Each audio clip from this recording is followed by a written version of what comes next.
नमस्कार, मैं विजय आप सभी का आपके अपने संकल्प परिवार में स्वागत करता हूँ। 120 टेस्ट की श्रृंखला में आज सेट नंबर 15 हम लोग मैथ के क्वेश्चन सॉल्व करेंगे। चलिए पहला क्वेश्चन सॉल्व करते हैं, देखते हैं क्या दिया है। कह रहा प्रतीक ई से एफ की ओर चलना आरंभ करता है। राजू उसी समय एफ से ई की ओर चलना आरंभ करता है।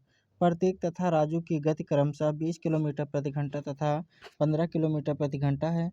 एक दूसरे से मिलने के बाद ई तक पहुंचने के लिए राजू द्वारा लिया गया समय 16 घंटे है। राजू से मिलने के बाद एफ तक पहुंचने के लिए प्रतीक द्वारा लिया गया समय ज्ञात कीजिए। हमें पता है कि स्पीड का रेशियो टाइम के रेशियो का उल्टा होता है। चलिए देखते हैं कौन कौन लोग हैं यहाँ पर।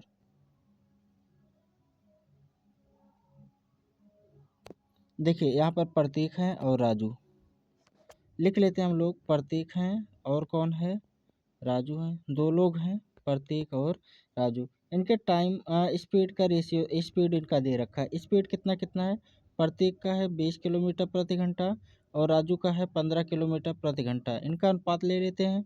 अनुपात कितना होगा, 4:3। तो इनके टाइम का रेशियो क्या होगा, टाइम का रेशियो हो जाएगा 3:4, क्योंकि ये उल्टा होता है। अब देखिए कह रहा मिलने के बाद जब पहुंचने की बात होती है, गंतव्य तक पहुंचने की बात होती है, तो समय या जो टाइम होता है इनका स्क्वायर करके हम डिस्टेंस निकालते हैं। तो इनका स्क्वायर कर लेते हैं। स्क्वायर करेंगे तो ये कितना हो जाएगा, 3 का स्क्वायर 9 हो जाएगा और ये कितना हो जाएगा 16। अब देखिए यहाँ पर दे रखा है, कह रहा राजू को 16 घंटे लगते हैं। हमारे अनुसार राजू को 16 घंटे लगते हैं, लेकिन सवाल कह रहा 16, तो 16 ही 16 यूनिट के बराबर है। कहने का मतलब यहाँ पर 1 यूनिट 1 के बराबर होगा, तो ये भी कितना हो जाएगा, प्रतीक भी 9 घंटे लगाएगा। ठीक है, तो प्रतीक को 9 घंटे लगेंगे। तो इसमें ऑप्शन 4 सही है। अगला क्वेश्चन कह रहा मशीन का एक धात्विक पुर्जा तांबा जिंक और लेड के 13:6:1 के अनुपात के मिश्रण से बना है। यदि यह पुर्जे में जिंक का भार 90 kg है तो इस पुर्जे का कुल भार क्या है। देखिए यहाँ पर सबका अनुपात दे रखा है 13:6:1। ये है तांबा, ये है तांबा, उसके बाद दे रखा है जिंक, जेड से लिख देते हैं जिंक, और लेड दे रखा है ये भी, ये दे रखा है। यहाँ पर देखिए किसका हमें पता है, यहाँ पर जिंक का वजन कितना है, 90 kg। जिंक कितना हमारे अनुसार देखिए, जिंक 6 यूनिट है, किसके बराबर, 90 kg के हैं। तो 1 यूनिट बराबर कितना होगा, 15। टोटल कितना हो जाएगा, टोटल पूछा है यहाँ पर 13, 13 6 19, 19 1 20, 20 से गुणा कर देंगे तो टोटल पता चल जाएगा। 20 से गुणा करेंगे तो हो जाएगा 15 दुनाई 30, 300। तो 300 kg कुल था भार। अगला क्वेश्चन कह रहा समूह ए के 30 व्यक्तियों का औसत वजन समूह ए। अब लिख लेते हैं समूह कौन कौन से हैं, ए है, बी है और सी है। 3 समूह हैं। समूह ए में 30 व्यक्ति हैं, समूह ए में 30 व्यक्ति हैं, समूह बी में 25 व्यक्ति हैं, लिख लेते हैं 25 व्यक्ति। और समूह सी में यहाँ पर देखिए ऐसे देख लेते हैं जैसे क्वेश्चन बोला, कह रहा समूह ए के 30 व्यक्तियों का औसत वजन समूह बी के 25 व्यक्तियों के औसत वजन से 3 किलोग्राम अधिक है। मतलब ये 3 किलोग्राम अधिक है, ए 3 किलोग्राम अधिक है औसत इनका। आगे बोला है समूह बी के 25 व्यक्ति, समूह बी में 25 ही व्यक्ति हैं। समूह बी के 25 व्यक्ति का वजन समूह सी के 20 व्यक्ति, समूह सी में के 20 व्यक्ति के औसत वजन से 2.5 kg अधिक है। मतलब ये कितना अधिक है, 2.5 किलोग्राम अधिक है।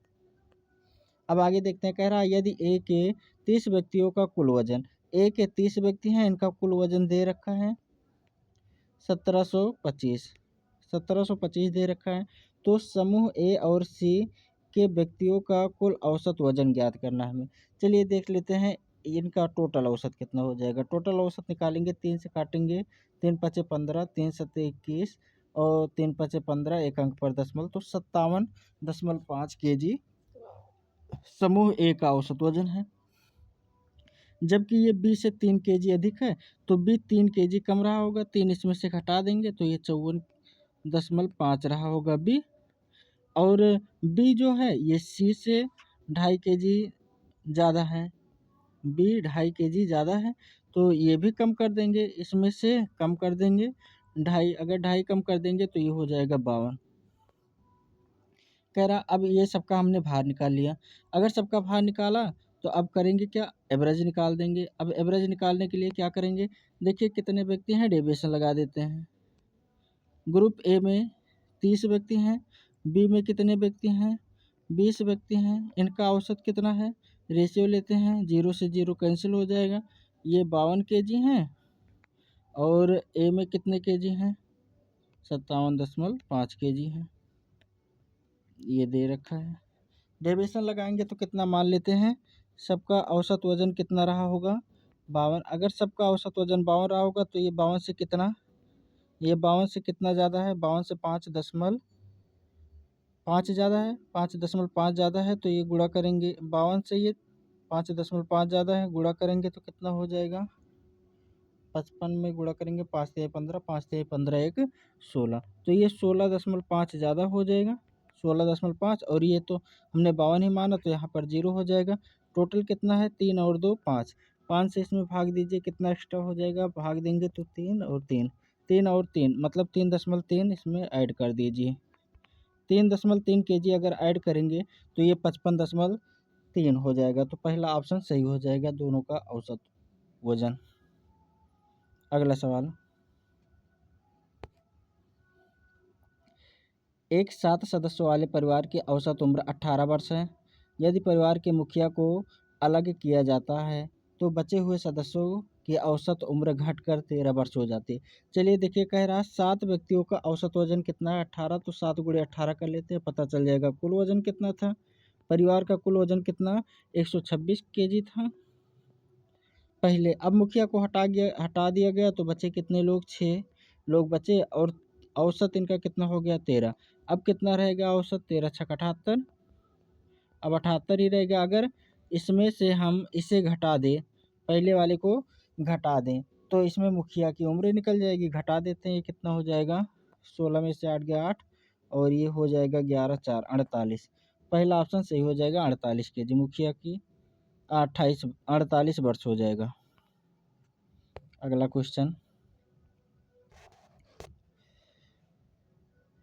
एक 100 रुपये अंकित मूल्य के डिबेंचर को 75 रुपये में खरीदा जाता है। वह डिबेंचर 15% प्रति वर्ष ब्याज देता है।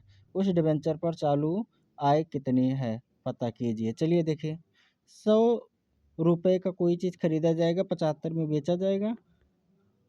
100 में खरीदा गया और 75 में, देखिए 100 रुपये अंकित है, 75 में बेचा गया। 75 में बेचा गया तो इनका हम रेशियो निकाल देते हैं। रेशियो निकालेंगे, 25 से काटेंगे 4 बार, 25 से काटेंगे 3 बार। अब इस पर कह रहा 15% का ब्याज मिलता है। 15% का ब्याज मिलेगा तो ये अब हो कितने का जाएगा, इसका 15% निकाल दें हम तो कितना एक्स्ट्रा मिलेगा हमें, बटे 100 हो जाएगा। 15 चौका 60, 60 और ये 0.6 हमें एक्स्ट्रा मिलेगा। 0.6 एक्स्ट्रा किस पर मिलेगा, हमने खरीदा कितने में था, 3 में खरीदा था, तो बटे 3 हो जाएगा। दशमलव हटाएंगे तो क्या हो जाएगा, नीचे 0 हो जाएगा। 6 से काटेंगे 1/5 हो जाएगा, 1/5 बराबर 20%। तो ये इसका ऑप्शन डी सही हो जाएगा। अगला क्वेश्चन, 80 रुपये वाले स्टॉक पर 12,000 निवेश कर 15% की दर से कितना ब्याज मिलेगा। देखिए, स्टॉक वाला सवाल है, कह रहा 12,000 रुपये अगर हमने निवेश किया तो पहले बता दीजिए आप लोग कि कितना स्टॉक उसने खरीदा होगा। 80 रुपये का एक स्टॉक अगर मिल रहा है तो उसने स्टॉक कितना खरीदा होगा, काट देते हैं तो 150 स्टॉक उसने खरीदा। अगर एक स्टॉक पर इसे 15% की दर से, कह रहा 15% की दर से मिल रहा, मतलब एक स्टॉक पर उसे 15 रुपये मिल रहे हैं। अगर एक स्टॉक पर 15 रुपये मिल रहे हैं तो 150 स्टॉक पर उसे कितने रुपये मिल जाएंगे, तो 15 गुणे 15 करेंगे 225, 10 तो 2250 रुपये मिल जाएंगे। अगला क्वेश्चन, यदि 15 आदमी प्रतिदिन 12 घंटे काम करते हुए एक काम को, अब MDH यहाँ पर लगा देंगे, 15 आदमी हैं, 12 घंटे काम करते हुए 14 दिन में काम को पूरा कर सकते हैं। तो पूछ रहा है 21 आदमी 10 घंटे काम करके कितने दिन में काम को पूरा कर सकते हैं।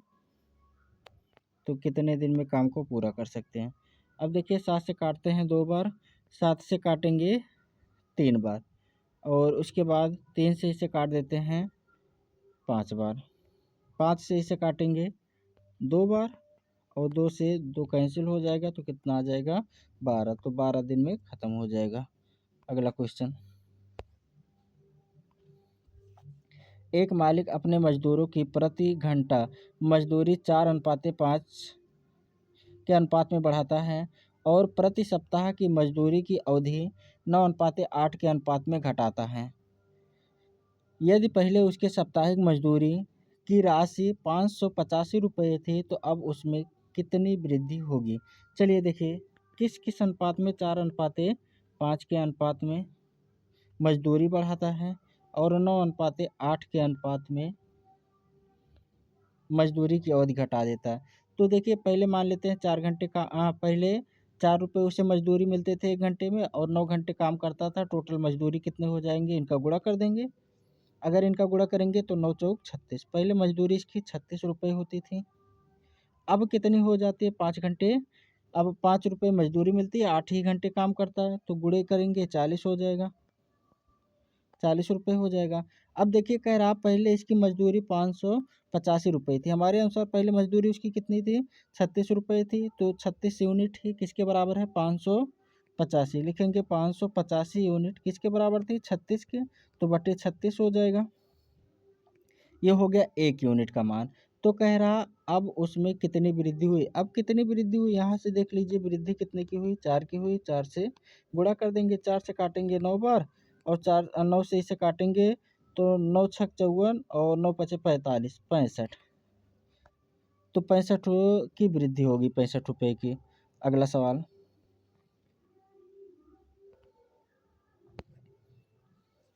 एक स्कूल में 180 विद्यार्थी हैं, उनमें 150 विद्यार्थी अंग्रेजी में बात करते हैं, 100 हिंदी में, और कुछ अंग्रेजी और हिंदी दोनों में बात करते हैं। केवल अंग्रेजी में बात करने वालों की संख्या कितनी है। अब ये सवाल आप कमेंट में बताइएगा, क्योंकि ये रीजनिंग में भी आता है, मैथ में भी आता है, आपको आप इसे लगा सकते हैं, तो ये सवाल आपको कमेंट में ज़रूर बताना है। अगला क्वेश्चन,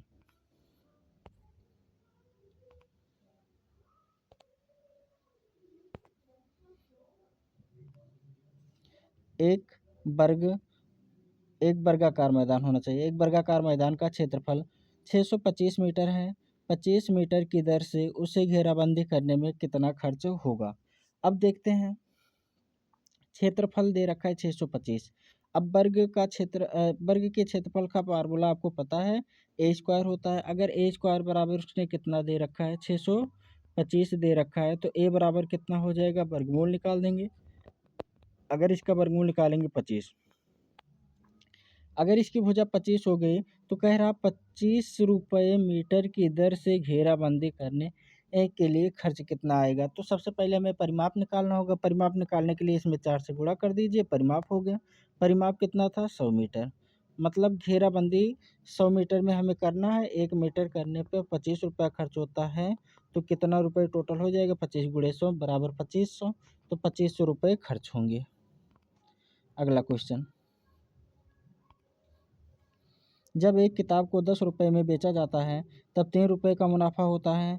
वही किताब को 20 रुपये में बेचने पर कितने का मुनाफा होगा।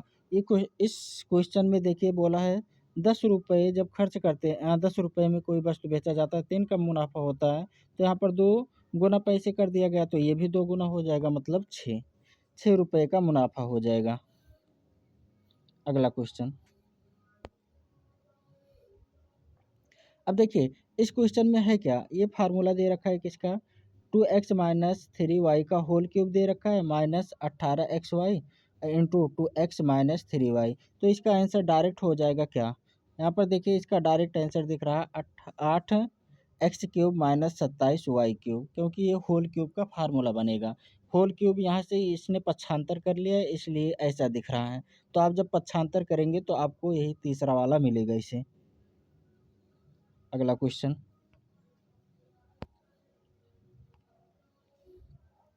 2 की पावर 0 मतलब 1 होता है, गुणे 3 की पावर 1 बराबर 3 होता है, प्लस 7 बटे 3 की पावर 0 मतलब 1 होगा, और 3 की पावर 2 मतलब 9 हो जाएगा, गुणे 1 करेंगे तो ये कितना हो गया, 3 एकम 3 और 7 10 हो जाएगा, ऊपर 10 आ गया।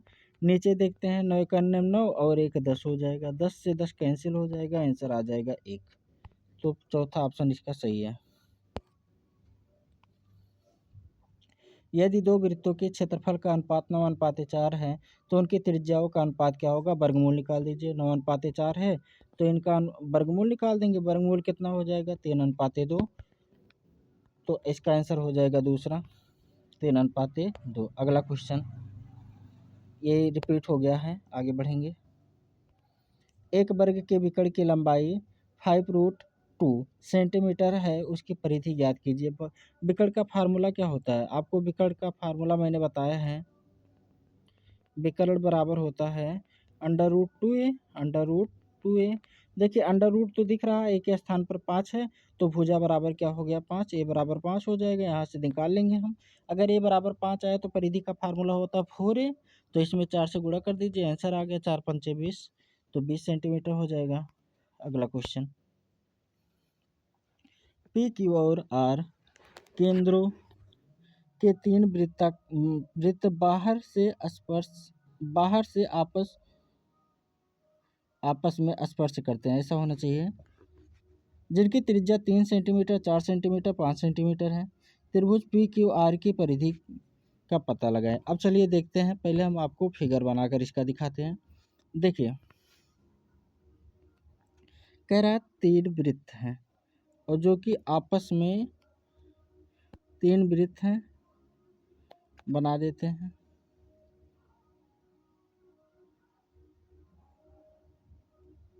ये 2 वृत्त हो गए,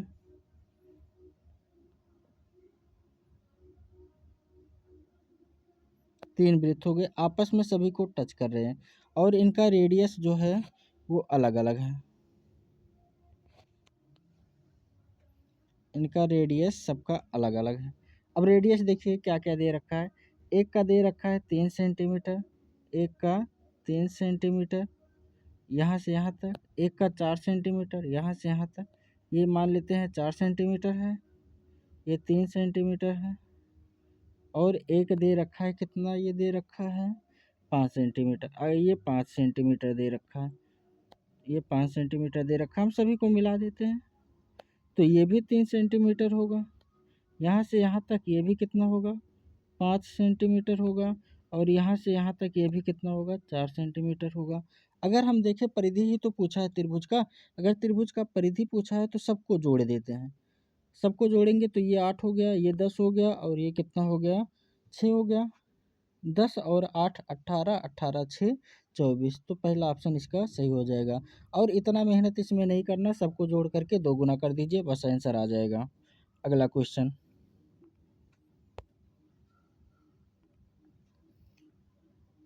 गौरी को इतिहास में उतने अंक मिले उसका 1/3, जितने अंक मिले उसका 1/3 भूगोल में मिले। यदि दोनों विषयों को मिलाकर उसे 160 अंक मिले थे तो भूगोल में कितने अंक मिले। देखिए 1/3 बोल रहा है, 1/3 का मतलब क्या होता है कि मैंने मान लिया कि उसे इतिहास में 3 नंबर मिले, तो भूगोल में इसका 1/3, 1/3 3 का 1/3 कितना होगा, 1 हो जाएगा। दोनों में मिलाकर उसे कितने मिले, 3 1 4 अंक मिले, और 4 अंक ही किसके बराबर हैं, 160 के बराबर हैं। तो 1 यूनिट बराबर किसके हो जाएगा, 40 के। 1 यूनिट बराबर 40 के हो जाएगा, तो पूछा उसने भूगोल, भूगोल में उसे कितने मिले, 1/3, 1/3 हमने 1 माना है तो इसमें गुणा कर देंगे, गुणा करेंगे 40 का तो 40 ही रह जाएगा, मतलब तीसरा ऑप्शन इसका सही है। अगला क्वेश्चन,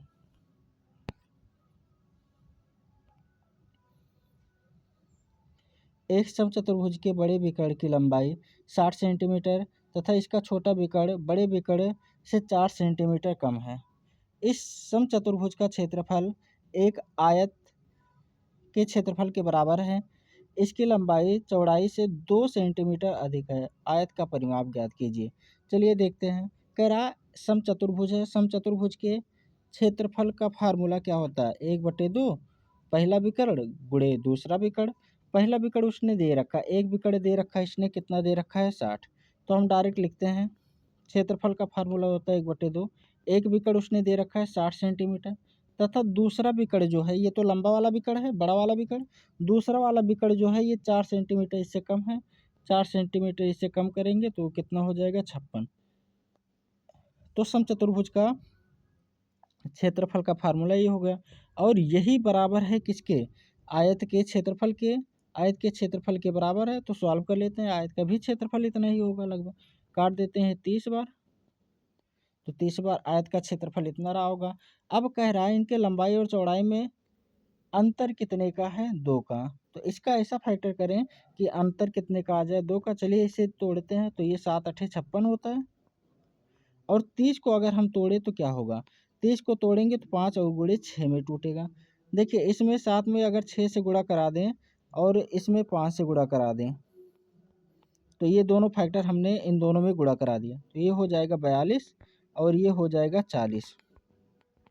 इनमें डिफरेंस भी 2 का है, तो हमने बिल्कुल सही माना। उसकी एक भुजा 42 रही होगी, दूसरा 40 रहा होगा। अब इसका परिमाप पूछा है, तो दोनों को जोड़ करके 2 गुना कर देंगे। इन दोनों को जोड़ेंगे तो हो कितना जाएगा? दोनों को जोड़ेंगे 82 हो जाएगा। 82 का 2 गुना करेंगे तो 84 हो जाएगा। मतलब दूसरा ऑप्शन सही है। अगला क्वेश्चन, नीचे दिया गया दंड चित्र एक कंपनी के 8 कर्मचारियों के वेतन को दर्शाता है। कर्मचारी E2, कह रहा E2 में कितने हैं? 300 कर्मचारी हैं का वेतन कर्मचारी E6 के वेतन से अनुपात बताना है। E6 कितना है? 1200 है। से अनुपात बता दीजिए। काटेंगे तो 3 से 3 एक 3, 3 चौक 12, तो 1:4 हो जाएगा। दूसरा ऑप्शन इसका सही है। अगला क्वेश्चन, कह रहा 3 साझेदार एक्स वाई तथा जेड ने एक व्यवसाय में कुल 42,000 रुपये निवेश किए। वर्ष के अंत में एक्स को 7200 रुपये, वाई को 6,300 रुपये तथा जेड को 5,400 रुपये लाभ के हिस्से के रूप में प्राप्त होते हैं। वाई ने व्यवसाय में कितना राशि का निवेश किया? देखिए साझेदारी में होता क्या, हम जिस अनुपात में निवेश करते हैं उसी अनुपात में हमें प्रॉफिट होता है। तो जिस अनुपात में इन्हें प्रॉफिट हुआ उसी अनुपात में इन्होंने निवेश भी किया होगा। अब देख लेते हैं किस अनुपात में इन्हें प्रॉफिट हुआ। देखिए एक्स है, वाई है और कौन है? जेड है। एक्स को 7200 का प्रॉफिट हुआ, वाई को 6300 का हुआ और जेड को हुआ 5400 का। सभी 9 से कैंसिल होंगे, 2 जीरो सबके कैंसिल हो जाएंगे। 9 से काटेंगे, 9 8 72, 9 7 63 और 9 6 54। इसी अनुपात में उन्होंने पैसे का निवेश किया होगा। अब यहाँ पर इसने कुछ दे रखा है कि सभी ने मिलकर 42,000 निवेश किया। हम सबको जोड़ेंगे तो 8 7 15, 15 6 21, 21 यूनिट हमारे अनुसार निवेश किया गया। और सवाल कह रहा है 21 यूनिट ही 42,000 के बराबर है। अगर 42,000 के बराबर है तो 1 यूनिट बराबर कितना हो जाएगा? 2,000 हो जाएगा।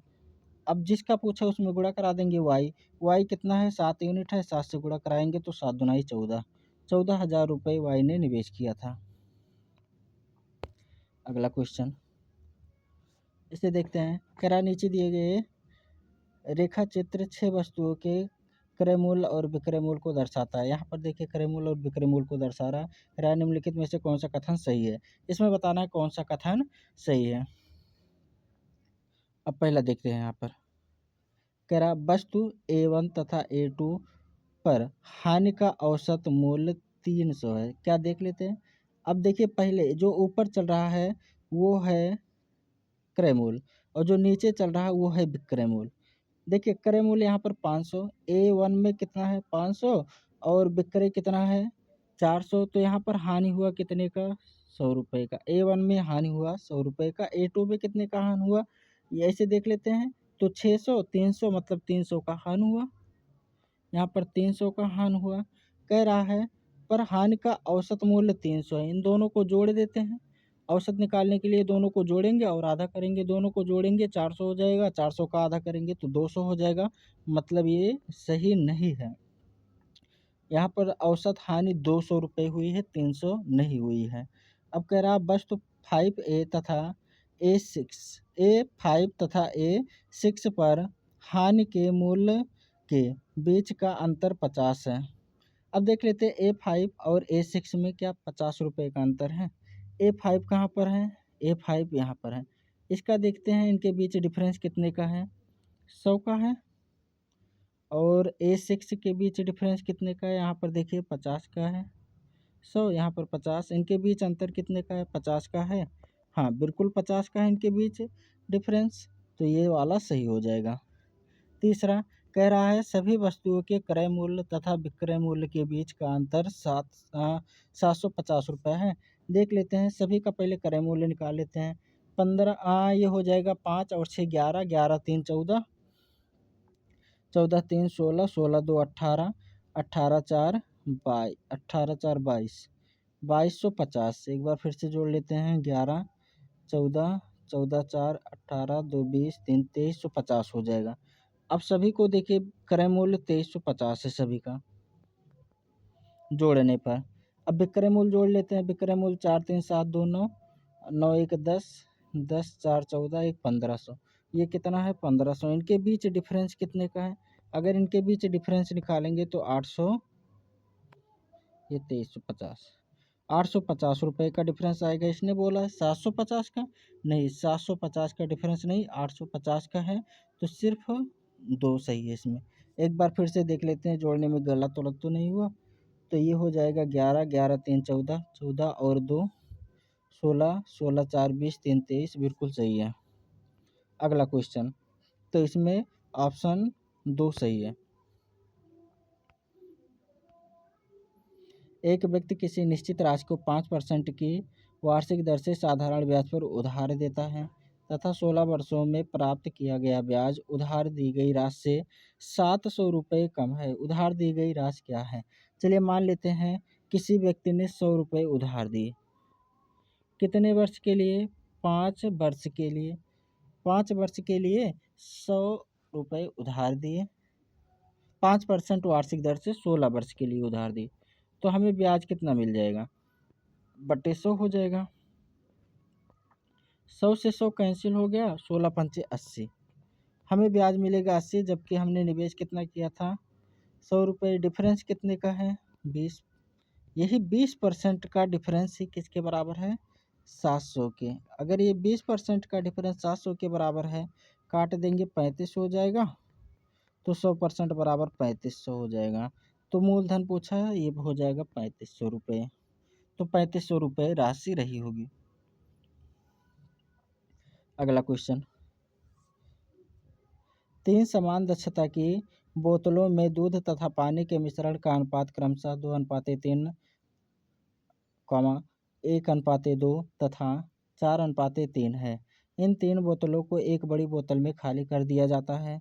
बड़ी बोतल में क्रमशः दूध तथा पानी का अनुपात ज्ञात कीजिए। चलिए देखिए, सभी सबसे पहले करेंगे क्या, सभी बर्तनों को बराबर कर लीजिए, क्योंकि बर्तन बोला है बराबर है।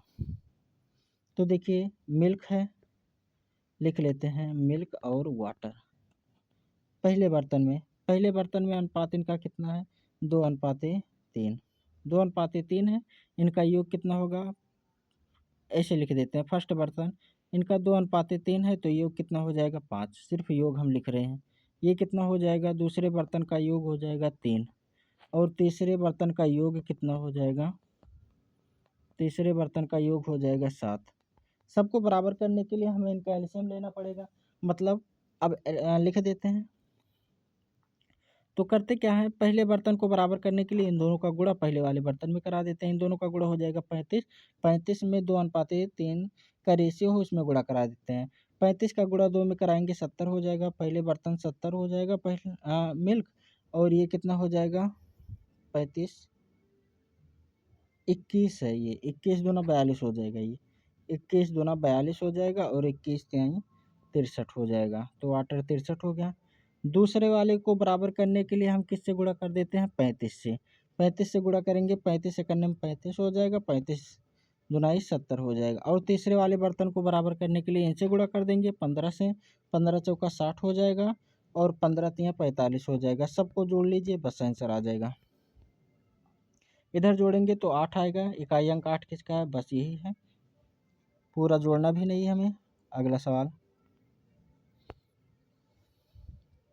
पी को क्यू से 20% अधिक अंक प्राप्त हुए, आर को 20% कम अंक प्राप्त हुए। यदि आर को 160 अंक प्राप्त हुए तो पी का अंक क्या है? चलिए देख लेते हैं। पी है, क्यू है और आर है। कह रहा है पी को 20% अधिक अंक प्राप्त हुए। मान लेते हैं क्यू को 5 अंक प्राप्त हुए, तो पी को कितने? 20%। 5 का 20% कितना होता है? 1 होता है, मतलब इसे 6 अंक प्राप्त हुए होंगे, क्योंकि फ्रैक्शन वैल्यू कितना होता है? 20 का 1/5 होता है। मान लेते हैं क्यू को 5 अंक प्राप्त हुए तो पी को 1 ज़्यादा 6 अंक प्राप्त हुए होंगे।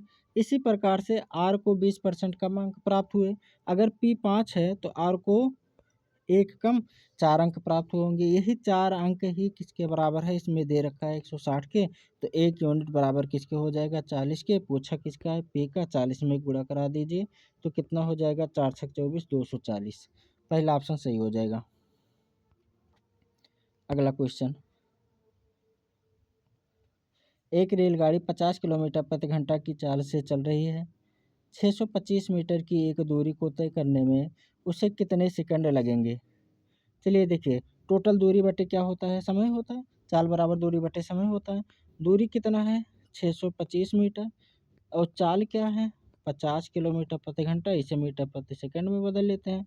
मीटर प्रति सेकंड में बदलने के लिए 5/18, 18 को हमने ऊपर भेज दिया। ये 50, हम 25 से काटेंगे तो ये 25 बार जाएगा। नीचे 10 बचा है, नीचे 10 बचा है, ये खत्म हो गया। गुणा करते हैं, 18 पंचे 90, 18 दुनाई 36 और 36 9 35 हो जाएगा, बट्टे 10 काट देंगे तो एक जीरो से एक जीरो कैंसिल हो जाएगा। कितना? 18 दुनाई 36 9 45 होगा। ये 45 होगा, तो पहला ऑप्शन सही हो जाएगा। अगला क्वेश्चन, एक व्यापारी एक घड़ी को 30% के लाभ पर बेचता है। यदि वह उस घड़ी को 20% कम मूल्य पर खरीदता तथा 60 रुपये कम में बेचता तो उसे 30% का लाभ होता। घड़ी का क्रय मूल्य क्या है? सॉल्व कर देते हैं। देखिए, मान लेते हैं कोई व्यक्ति है जो कि घड़ी को 100 रुपये में खरीदता है, फिर भी 100 रुपये में खरीदता है, उसे 30% का लाभ हो जाता है, तो बेचेगा कितने में? 130 में बेचेगा। अब आगे कह रहा है 20% कम में खरीदता। अगर 20% कम में खरीदता तो खरीदता कितने में? 80 में। और 60 रुपये कम में बेचता, 60 रुपये कम में बेचता तो भी उसे 30% का लाभ हो जाता। तो 30% का लाभ किस पर होता? इसी पर होता। 30% का लाभ हो जाता, मतलब बेचता कितने में? 130 में। सॉल्व कर देते हैं तो ये 13 छक्का 108 हो जाएगा, 104 हो जाएगा, 104 में बिकता। देखिए, पहले 30 में भी 130 में बिक रहा था, अब 104 में बिक रहा है। कितने का डिफरेंस? डिफरेंस है 26 का। ये 26 यूनिट ही किसके बराबर है? 60 के बराबर है। तो 1 यूनिट बराबर क्या हो जाएगा? 60/26 हो जाएगा। और हमें बताना है क्रय मूल्य कितना था? 100 यूनिट था। 100 से गुणा करेंगे तो ये कितना हो जाएगा? ये हो गया 6000/26। 26 दुनाई 52 हो गया और 8 बचा, 26 तियाइयाँ 78 हो गया। तो डी ऑप्शन, क्योंकि यही जा रहा, बाकी कोई जा ही नहीं रही इतनी बार। अगला,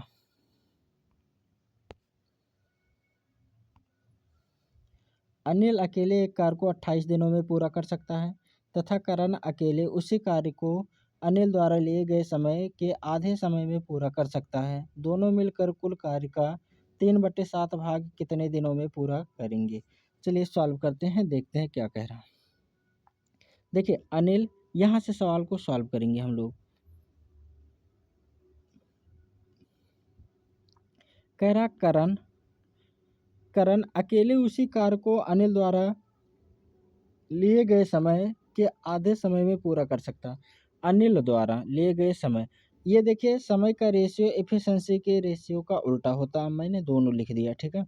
करण अब कह रहा अगर अनिल 2 यूनिट समय लेता है, क्योंकि आधे समय में करण पूरा करता है। अनिल 2 यूनिट समय लेता है तो करण 1 यूनिट ही समय लेता है उसी काम को पूरा करने के लिए। टाइम का रेशियो ये हुआ तो एफिशिएंसी का रेशियो उल्टा हो जाएगा। अब देखिए यहाँ पर दे रखा है अनिल 28 दिन में कार्य पूरा करता है।